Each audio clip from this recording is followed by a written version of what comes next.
In American society, money is a taboo topic. We're taught at a young age it's improper to talk about it, but we're also bombarded with messages about the power and importance of money in our everyday lives. And by not talking about it, we miss out on the skills and lessons we need to effectively understand and financially plan. That changes today. Welcome to Money Tales. Hosted by Sandy Brager and Cami Doder, Money Tales brings more than 35 years of combined professional experience in personal finance to demystify money and demonstrate what it's like to speak openly about personal financial matters.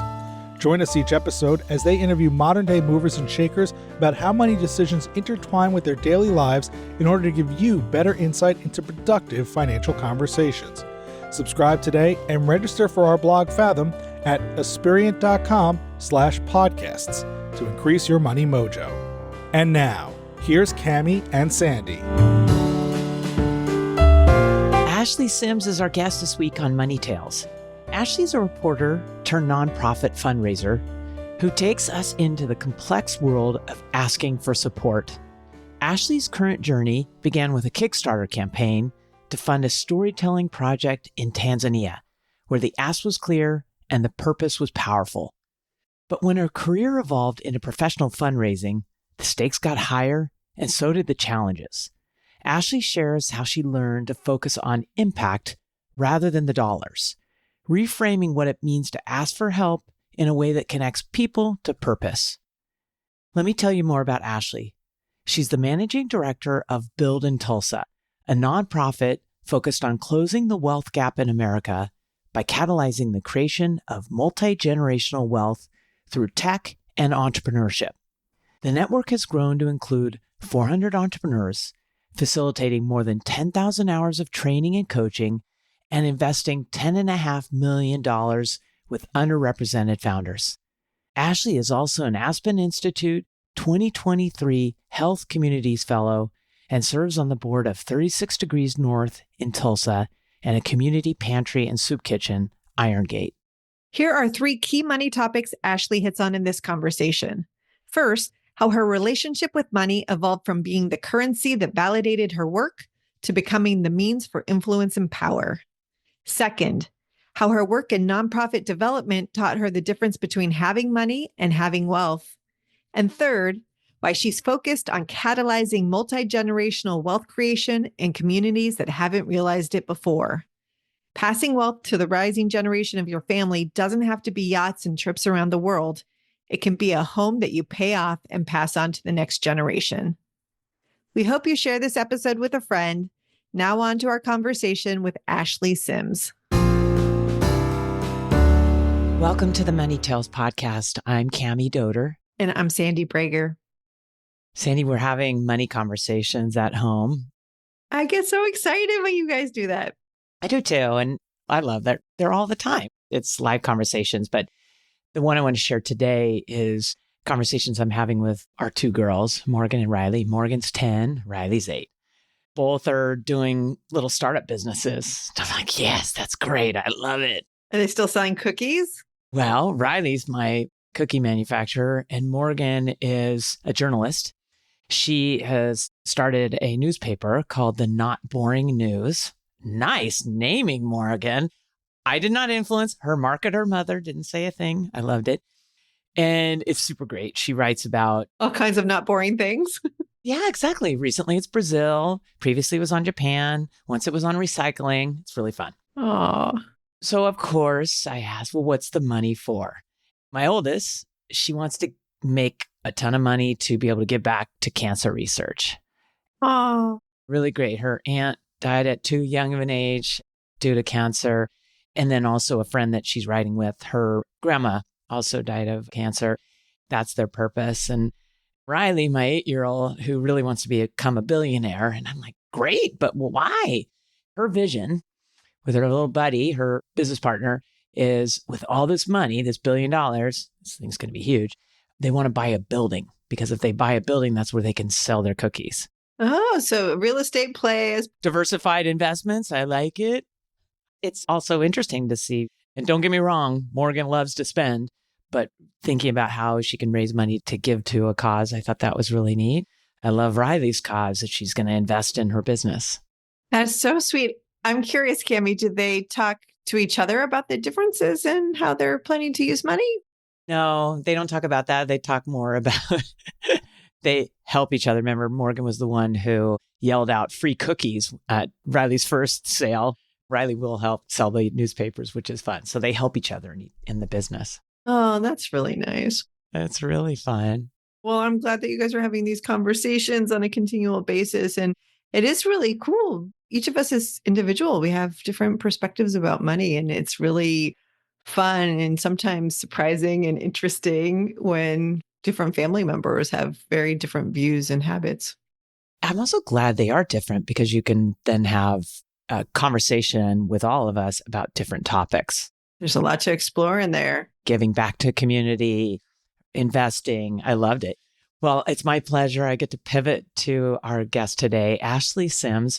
Thank you for joining us on the Money Tales podcast. I'm so happy to be here. I love the story about your girls. That reminds me of my sister and I. Oh, I love it. Were you a cookie maker or a newspaper writer? We were intrepid young entrepreneurs. Together. You work together. Yeah, we were together. I think she probably did it just because I said we were doing this and she came along with it. But most kids have a lemonade stand, and we had a jewelry selling stand. We would make jewelry, make friendship bracelets, and sell them in our neighborhood when we were really little. Oh, how fun. I bet that was a big success. If we only caught the wave of the Taylor Swift friendship bracelets, we could be making that $1 billion that your girls are thinking about. You could buy your own cookie selling building. Would you please start us off by sharing who you are and highlight a couple of life-defining experiences that have influenced who you are today? I am a storyteller who has gone rogue. I wanted to be a journalist. I went to college for journalism, and I spent my first career, I like to say my first life, I was a reporter. I worked for my local news station where I grew up in Tulsa, Oklahoma, and I did that for almost 10 years. I transitioned into a different career. Some might think was wildly different, but I moved into the nonprofit sector and I did development work. I didn't know at the time that's what it was called. To me, it was just storytelling, but asking for money at the end. That's how I became a development director. I raised money on behalf of 2 different organizations in Tanzania, East Africa. I actually did a news story on one of the organizations, and that's how I got to know them and went to work for them shortly after that. And that's how I made the transition into raising money. But it really was storytelling for impact and storytelling to raise money for a cause that I cared about. I did that for another few years. I was working intercontinentally before Zoom and before working from home was as cool as it is now. And so I decided I wanted to do something closer to my backyard. And I transitioned to being a development director for a soup kitchen and grocery pantry in Tulsa, Oklahoma. I did that for a couple of years, including helping them navigate a global pandemic. And so food insecurity became very, very, very real for a lot of people. Also, in a nonprofit organization that relied on volunteers who no longer could have people come and gather, and an organization that was committed to feeding people at a time when most people were just staying home. That was an interesting time in my life. We managed the pandemic. We served food every single day of the pandemic. We never shut down. We made sure people got food. We just changed how we did business.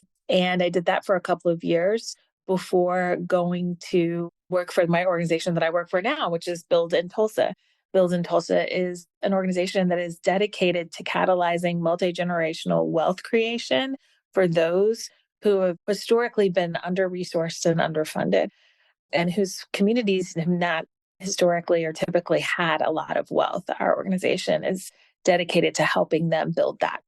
So to go from being a television news reporter to working in Tanzania on behalf of vulnerable children to advocating for the hungry and the food insecure to now I'm helping people build wealth by building companies, building scalable companies. So important. Oh my gosh, what a great storyteller. I love a good storyteller. How did you get comfortable with storytelling? Was it As a young child, were your parents storytellers? I love words. I'm a big reader. I've been reading since I was 3. I love the power of telling a story of words and images together and how it opens new doors and takes you to new worlds and helps you understand the world and learn things about yourself and others. And so I've just always been fascinated by story. Ashley, what's your favorite word for money? The word I use the most is capital because of my day to day at Build in Tulsa. But really, when I think about money, I think about freedom. It's not really a synonym, but it's the same thing for me. We hear that a lot. If you can just go a little deeper, money being freedom, what does that mean? That's what money represents for a lot of people. It's freedom. It is the freedom to do what you like and to spend your time as you choose. When you have financial freedom, you have true freedom.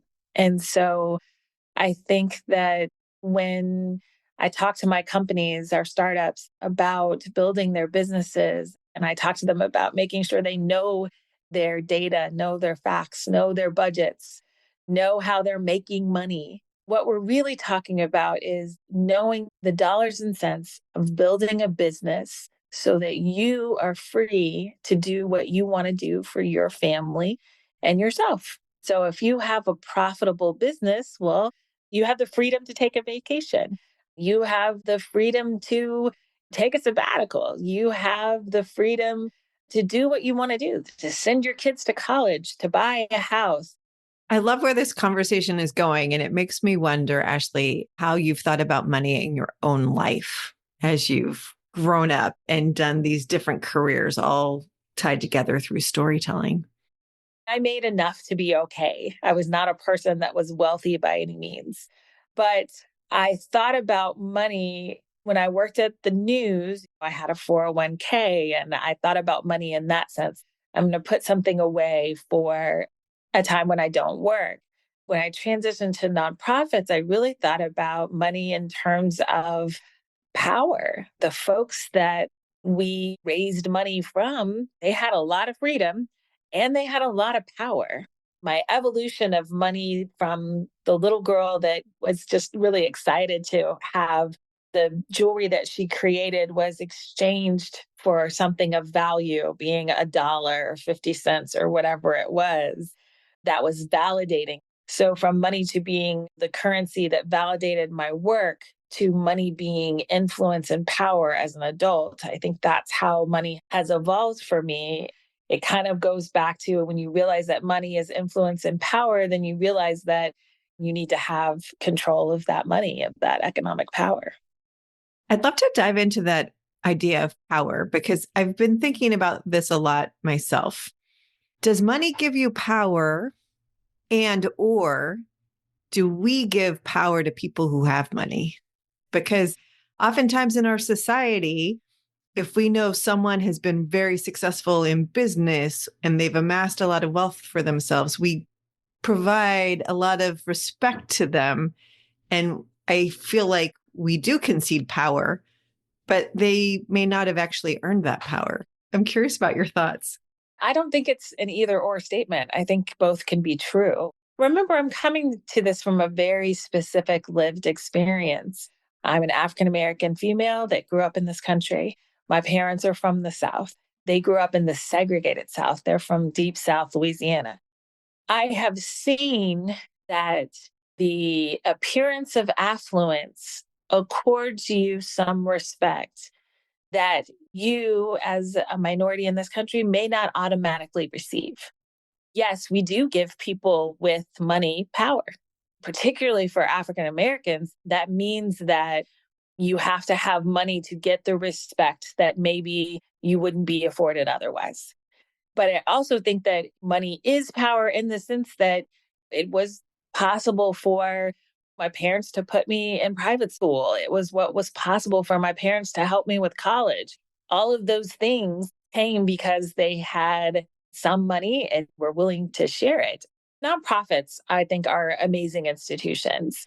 But there's something interesting about the dynamics of a nonprofit that often you're helping the folks who have the least by working with the folks that have the most. And that sets up a really interesting power dynamic with the recipients of your services as well as the donors who provide it. I think that it's both. Yes, we afford people power who maybe haven't earned it. Also, money is power because of the value that it's able to connote about you and what you're absolutely able to exchange for it. You touched on something that I'd like to go deeper in. You went from journalism into a development role. People don't like talking about money. People don't like asking for money. People are scared of it. And you go into a job, which I love that you described as about storytelling with an ask at the end. Describe a little bit more about that. It was a really challenging thing for me to realize that what I was doing was asking for money because I came by it organically. I did a news story about this organization. I got a chance to raise some money to go visit this organization. I started with a Kickstarter campaign, and it was kind of an explicit ask. We were raising money so that we could buy tickets to Tanzania and we could buy camera equipment. But really, it was so we could tell this story. I didn't feel bad asking for money because I was like, but we got to tell this story. And then when I transitioned to becoming a professional fundraiser, once again, I didn't think about it in terms of, oh, I'm asking this person for $100. I thought about it in terms of these are children. They need food. They need education. When we give them food and education, look at the amazing things that they accomplish. It's going to cost us about $100 to feed them. Don't you want to help us out? It was never about the money. It was about the impact. Because I framed it that way, I didn't have that, oh God, I'm asking for money. It changed a little bit when the dollar amounts got larger. Why do you think that was? I remember the first time that I had $100,000 proposal out there, and I was just like, oh my God, can I really ask people for $100,000? I come from a church family and a tithing family. Asking for like $25, $100, that felt normal. Asking someone for $100,000 did not feel normal at all. And who has $100,000 to give away? That's what some people make in a whole year. And I was just asking someone to just give that away. That was a totally different ballgame for me. I had to come to a realization, no, I'm really a fundraiser. I really ask people for money for a living. That's a big deal. So you were able to get over that hump yourself by continuing to focus on that impact that you were driving toward. Absolutely. I want to go back to the Kickstarter for a second, because I think that technology is really interesting. It's so often used at scales. It's the best way to raise a lot of money in small amounts, but it's also so impersonal. And I find also guilt. And I think that's part of the way they've designed the system so that people sort of feel guilted into giving money. I've always wondered, would people be more effective if they just picked up the phone and called me? Because I think it's actually harder to say no to a person who's passionate about the impact, especially if the impact they're driving toward is something that resonates and is important to me. That's the secret of fundraising. So for all those fundraisers out there, Sandy just gave you the secret sauce magic lesson. I think you're absolutely correct. There are all of these tools that are now out there to make it easier, quote unquote, to ask for money. But I do think we were successful because we relied on our friends and family. Kickstarter was just the mechanism. It was how we were able to collect the money, but we relied on our friends, our family, sharing with them what we wanted to do. And that's how we were able to raise the money. I think a Kickstarter is starting that conversation. So a little here, a little there. Now I know Sandy might be interested, but you're right, Sandy. The big ask can't be done digitally. Now I've got to develop a relationship with you, connect your interests with what I'm doing. So I love that aspect. It takes the masses, breaks it down to a group that's likely either doing it for you, which it might be, or are interested in the project. And now you can go deeper. Ashli, let's turn this conversation back to you again. As you were in your day job, asking for more and more money from donors for different causes that you cared about and you thought were important, you started, I'm guessing, interacting with people from very different socioeconomic places. Either they started in a different socioeconomic spot or they created a business or did something to create wealth for themselves. How did that impact your own personal relationship with money? I don't know that it had an impact on my relationship with money. I was sort of used to moving in circles that I wasn't part of. From being a journalist, I worked for the news from the time I was 23 years old. You got used to talking to politicians that were older than you, talking to seasoned corporate executives. You just got used to talking to people that were different from you, different background, different experience. When I was raising money, I think it opened my eyes to the kind of wealth that exists in the world.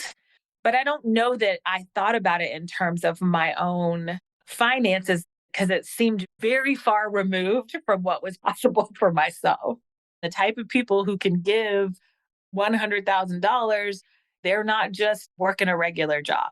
They have generational wealth, they own a business. If anything, it changed my relationship to ownership rather than my relationship to money because what I had was money, what they had was wealth. Did it make you want to create wealth for yourself? I think it made me want to open doors for others. Even today, I mean, I help startups. I help connect them to investors. I help connect them to capital so they can build their businesses. I need to do the paperwork so I can become an investor myself, and I haven't done it. Because at the end of the day, I just want to see them win. I haven't thought about my personal stake in any of these ventures that we support. We hope you do, though. I'm middle-aged now. I'm trying to be a little more thoughtful about my future and how I'm managing the assets that I do have. For a long time, it was like, that is not even in the realm of possibility. And then it became, well, maybe it could be in the realm of possibility. And I really want to make sure that all of the folks that I know and interact with know that it's in the realm of possibility. That is really my purpose. It is to open doors and windows and kick them down if we have to, so that people have opportunity to create the wealth that some people have enjoyed for generations. I think you're being a role model, and I love that you're turning the spotlight on yourself a little bit. So I think that's important. Now, you mentioned with Build in Tulsa, it's dedicated to catalyzing multi-generational wealth creation. And creating generational wealth is something we talk about pretty frequently on Money Tales, or it's a topic that comes up. Describe what that means to you and how you think that impacts society. I think it was Brookings that did a study that said for every $100 of wealth that the average white household has, the average Black household has $15. And that is a stat that stopped me in my tracks. There's another one that says that Black wealth will be reduced to zero by, I think it was 2050. Another stat that just stopped me in my tracks. There's so many people that are just trying to get by. Black, white, Latinx, Native American. There's a lot of people that are just trying to get by. Millions in this country. Millions in this country. But in the trying to get by, they're not planning for the future. And that means that their children, their grandchildren are going to be even more steps behind in this race that we call life. I just want to make sure that generational wealth doesn't have to be unattainable. It doesn't have to be yachts and trips around the world. It can be that you are able to purchase a home and pay it off and leave it for the next generation, your son, your granddaughter, whomever.